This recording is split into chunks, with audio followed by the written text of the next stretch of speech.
I'm here to try out the new green screen feature that they added to iMovie. Let's check it out. I am super excited about the green screen feature in iMovie. And so I wanted to take a moment to kind of show you how to use it and make some awesome green screen videos. So the very first thing is you'll grab an image, drop it down, and this will be my background image. Then I will grab video or another picture. I'll hit the three dots and a menu will pop up and you'll click the green screen. That will overlay the background image.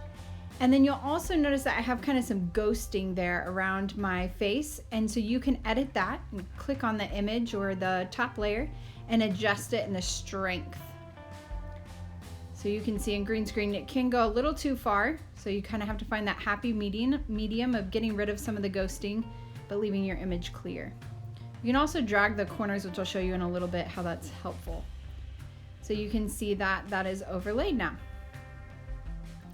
Now, I also wanted to kind of see how it worked with video in the background. So this is kind of the opposite. I'm gonna grab video for my background.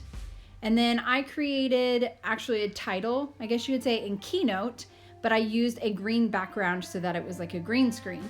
And then I also used the animation feature that I learned about in Keynote so that it does have some action within it. So this is really video on video. And just kind of wanted to see how it worked out. So I'm gonna grab my title.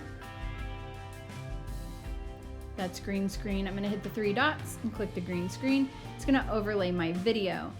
So you can see now that I have video on video. There's my animation writing check it out. So one thing you'll notice is that this Keynote title has like these black lines on the side.